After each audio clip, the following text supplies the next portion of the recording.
Hello students, how are you? Hoping all of you are fine. A very good morning to all of you. And we are discussing our motion in straight line. Before starting, this is our channel, Physics Gallery, Asha Video. Okay, in this class, we are going to certain special topics, certain special terms related to our motion in straight line. And the first one is a law called as Galileo's law of odd numbers. There is a law called as Galileo's law of odd numbers. Okay, in our topic. And what is this Galileo's law of odd numbers? And this law is about a body starting from rest. Okay, must undergoes a straight line motion. Starting from rest, it has to undergo. We have to study the topic in straight line. That is in straight line. Moves in straight line or accelerates in straight line. Okay, straight line with constant E. Acceleration must be constant. So what are the two conditions for Galileo's law of odd numbers? The first one is it must start from rest. There will be no initial velocity, that is u will be 0. First condition. And the second, it has to accelerate in straight line in such a way that acceleration A will be constant. A will be constant. Important. Then only we can apply Galileo's law of odd numbers. So Galileo's law of odd numbers is about a body starting from rest undergoes constant acceleration. A body starting from rest undergoes constant acceleration. Then, according to the law, the distance traveled by the body,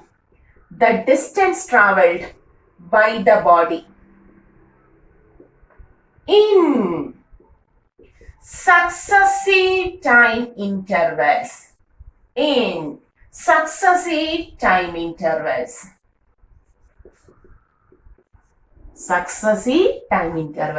will be constant.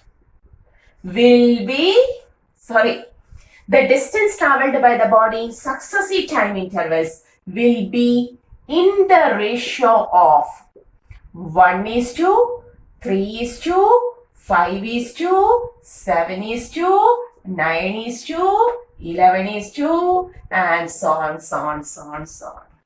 Okay, so what is Galileo's law of odd numbers? According to Galileo's law, a body starting from rest undergoes constant acceleration. Then the distance traveled in successive time interval. What is this successive time interval? That is, for the first 2 seconds, suppose it travels 10 meters. For the first 2 seconds of its motion, it travels 10 meters. Then for the next 2 seconds, it travels 1:3, 3 into 10. That is 30 meters. Okay. In the next 2 seconds, it travels 10 into 5, 50 meters. The ratio will be 1:3:5. The next 2 seconds, it travels 70 meters and so on. Clear? This is successive time interval. First 2 seconds, next 2 seconds, next 2 seconds, next 2 seconds. Suppose a body travels for 5 seconds, first 5 seconds, it travels 5 meters. In the next 5 seconds, if the body starts from rest, undergoes constant acceleration. In the next 5 seconds, it travels 3 into 5, 15 meters. In the next 5 seconds, it travels 5 into 5, 25 meter. In the next 5 seconds, it travels 7 into 5, 35 meter, and so on. Okay, and this ratio is called as Galileo's law of odd numbers. Okay, clear? So what is Galileo's law of odd number? If a body, the conditions are the body must travel from start from rest and undergoes a constant acceleration. These two conditions satisfy, then we can apply the distance traveled in successive. This successive time interval will be any time interval. In the first 1 second, next 1 second, next 1 second, next 1 second, and so on. The first 10 seconds, next 10 seconds, next 10 seconds, and so on. Whatever may be. In the first time interval, what is the distance traveled? In the next successive time interval, it travels its 3 times, then 5 times, then 7 times, then 9 times, and so on. Okay, and this law is called as the Galileo's law of odd numbers. Okay, very important, you have to take. So Galileo's law of, right? Galileo's law of odd numbers states that for a body starting from rest undergoes constant acceleration. The distance traveled by the body in successive time interval will be in the ratio of 1:3:, the first 2 second, next 2 second, next 2 second, next 2 second, and so on. That will be in the ratio of 1:3:, 5:7:, and so on. Okay, clear? Very simple. For example, freely falling body. What is a freely falling body? I have put my pen. Freely falling body. It falls down. Okay. I have not thrown it. I have not thrown it down. Just falls down. So initial velocity is 0. So for a freely falling body, this is correct.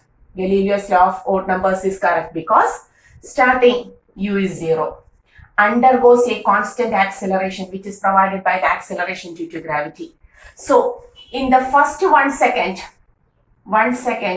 it travels 5 meter. Suppose 5 meter. In the next 1 second, how you get this 5 meter? Like this. We know h is equal to ut plus half dt square. U is 0. So h is equal to half into 10 into t square. Okay. Our t is 1 second. So 1 square. 2, 5. So for the first 2 seconds, it travels 5 meter. For the first 1 second, it travels 5 meter.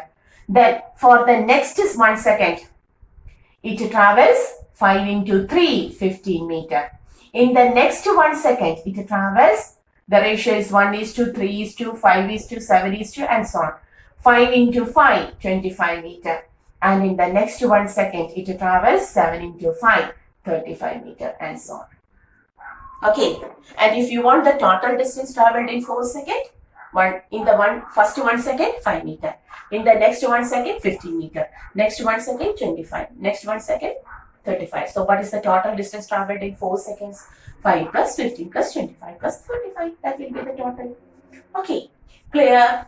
Okay, the total distance traveled in 4 seconds. But this is the distance traveled in first 1 second, next 1 second, next 1 second, and next 1 second, and so on. Okay, so this is Galileo's law of odd number, very important. Okay. Okay, have you taken the notes? Yes. And this is a special point in our motion in straight line. And a commonly used another term and another important point in our motion in straight line. A commonly used term is stopping distance. Stopping distance. A commonly used another term, stopping distance. So what is stopping distance? That means a body is initially moving with the velocity. It is moving with the velocity u. Okay. And it was moving with the velocity u. Suddenly it applies the brake. That is, what is application of brake? If the body undergoes retardation. Okay. So it begins to retard. It begins to retard. Retardation means minus a. Okay. And finally comes to, as the retardation occurs, the speed decreases and finally comes to this point. And finally comes to this point. Okay. Then the final velocity becomes 0. It stops at that point. Retardation occurs and it stops at that point. So the brakes are applied from this point and the body, due to the application of brakes, due to the retardation obtained, it stops at this point. This distance traveled by a body after the application of brakes is called as the, after providing retardation is called as the stopping distance. So what is stopping distance? The distance traveled by the body. What is stopping distance? The distance traveled by the body. The distance traveled by the body. Okay. After providing brakes. After providing brakes is called as stopping distance. Clear? The distance traveled by a body after providing brakes is called as the stopping distance. Clear? So, we are going to take one of the equation from our non-uniform motion. V square is equal to u square plus 2as. Here, the final velocity becomes 0. The initial velocity is u square plus 2 into, we have provided retardation minus a. Yes. Or we can write 0 is equal to u square minus, plus of minus is minus 2as. Or 2as is equal to u square, or s is equal to u square by 2a. S is equal to u square by 2a. Our retardation is constant. 2 is constant. So, very important. Here the relation S proportional to u square is very important. The stopping distance is always proportional to. Stopping distance means final velocity is 0. Stopping distance is always proportional to the square of the initial velocity. Okay. That means if a question is given like this, a body moving with 20 meter per second. A body moving with 20 meter per second stops covering 50 meter. Okay. If another body moving with 40 meter per second undergoes retardation, same retardation. Here 20 meter per second, here 40 meter per second, but undergoes the same retardation. Stops after s meter. How to take the relation? We know s is proportional u square. So we have to take the relation s proportional to u square. Or s1 by s2 is equal to u1 by u2 the whole square. Do you understood this? No, a little bit fast. Okay, I will give it as a problem itself. So, what is stopping distance? Write this. What is stopping distance? It is the distance traveled by a body after the application of brakes. Okay, after the application of brakes. Stopping distance is given as u square by 2a. For our non-uniform motion, retardation or acceleration, whatever may be, a is constant. A is constant. 2 is constant. So, we can write the relation s is proportional to u square.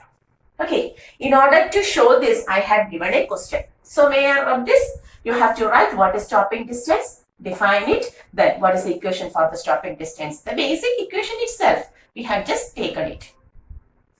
Okay, so in order to analyze this relation s proportional to u square, suppose a question is given like this. A car moving with initial speed of 20 meter per second applies the brakes and comes to rest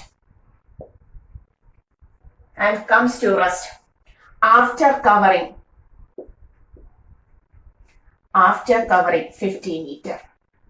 Okay, a car is moving is, what is this? A car is moving. A car moving with 20 meter per second applies the brakes and comes to rest after covering 50 meter. After covering 50 meter. Okay. A car moving with 20 meter per second applies the brakes and comes to rest after covering 50 meter. Clear? This car was moving with a speed of 20 meter per second and after the application of brakes, it comes to rest after covering a distance of 50 meter. The question, if the same car moves with 40 meter per second, applies brakes, find the stopping distance. Find the stopping distance. Okay, if the same car applies the brakes, the car is same, so the brakes are also same, so the retardation provided by the brakes are also same. Okay, that is retardation is same. If the same car moves with 40 meter per second, after what distance it comes to rest? That is the question. Clear? When it moves with a speed of 40 meter, sorry, what was that? When it moves with a speed of 20 meter per second, it comes to rest by covering 50 meter. When it moves with a speed of 40 meter per second, what is the distance traveled? Now we will go to the relation S proportional to U square. Okay, or we can write S1 by S2 is equal to, if the relation is so, we can write the equation as S1 by S2 is equal to U1 by U2 the whole square.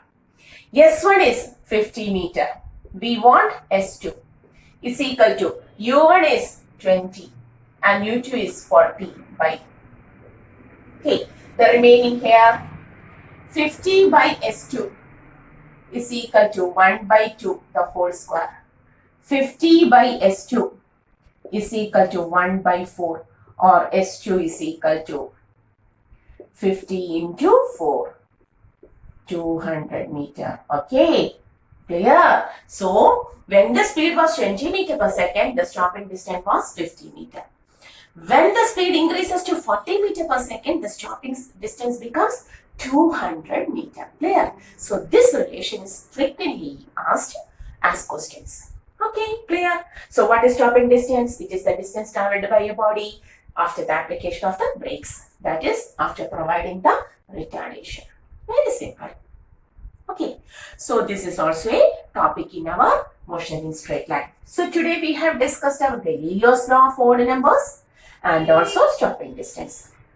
And just like this, there is another term also, and the term is called as the reaction time. The next term is called as the reaction time. So what is reaction time? The time taken for reaction. Okay, so another term related to this topic is reaction time. Reaction time. Okay, generally represented by a letter T. This is T and we represent the relaxation time as this. And this is a Greek letter called as tau. Tau. Okay, double T-O. Okay, tau. So relaxation time, tau, you just take it as T itself. Doesn't matter. So what is reaction time? That is, suppose in a straight road, a car was running. Okay, a car was running. A car was running with a speed, certain speed. Okay.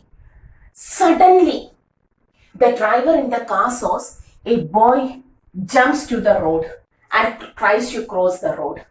Okay. The driver doesn't know there was a boy and he is trying to cross the road. He was driving the car very smoothly. Suddenly he saw that a boy jumps to the road and tries to cross the road. What happens? He have to apply the brakes. He have to apply the brakes, otherwise the accident will take place. So, that time required, that is, he observed an action. The boy jumps, tries to cross the road. Okay, that is the action. He observes an action. He thinks about that action and he acts for that action. He begins to act. Okay. Okay. Some time is taken. Some time is taken for that. Clear? The time taken to observe, then think about that and to act. We have seen, we have observed a sudden change. We had observed that. Our brain thought about that. Okay, and our body react about that. And that time is called as reaction time. Okay, the time taken to observe, think, and to act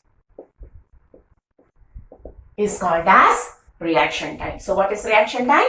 The time taken to observe a change, then think about that and to act for that is called as the reaction time. The term is reaction time. Clear? We have seen a change. We thought about that and we act about for that. Okay. We have seen a change. Okay. So this time is called as the reaction time.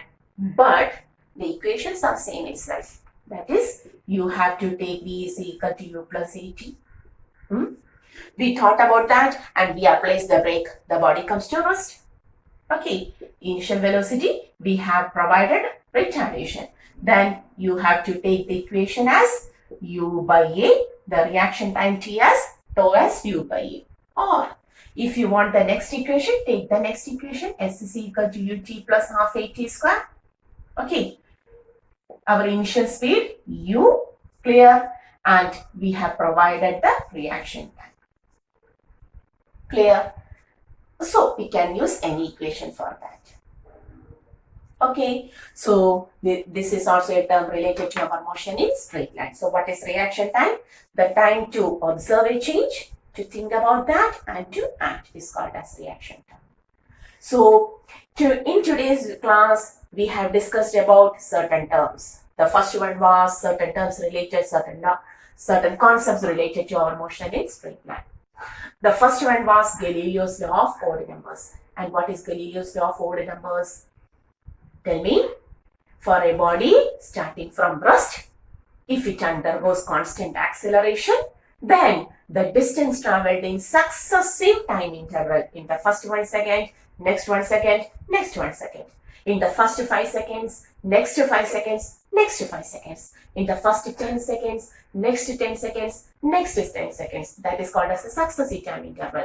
The distance traveled in the successive time interval will be in the ratio of 1:3:5 odd numbers. That's why it is called as the Galileo's law of odd numbers. Okay, the first topic. The second one was stopping distance. What is stopping distance? The distance traveled by a body after the application of brakes. Okay. That is called as the stopping distance, and there is a relation S, stopping distance S is proportional to the square of the initial speed. And now we have talked about the reaction time, the time to observe, to think about that and to react and to act is called as the reaction time. Okay, clear? And so this class we are winding here. Until the next class you have to study well, prepare well, always go through the concepts again and again, then only it becomes familiar to you. Okay, always make the studies friends to you. Make friendly approach with the studies, not an irritating, not an obstructing approach. We want a friendly approach to the studies. Try to treat the studies as your friend, then only it becomes a friend to you. Okay, the topics are very simple. If you try to go through the topics 1 or 2 or 3 times in a regular way, that is, you have to follow the topics in order, then only it becomes perfect. If you are trying to reading a novel, whether you try to read it after 10 pages, then after 20 pages, no. If you want to have a continuation, you have to start it from the first page itself. Then you have to read through each and every page. Then only it becomes perfect. Similarly, always follow from the first lecture. If you know it, then also. If you want a particular topic only, then you go to that particular topic. Otherwise, you have to go through the each and every topic in order, then only it becomes perfect. Okay, so till the next class, See you. This is our channel, Physics Gallery. Stay well. Okay.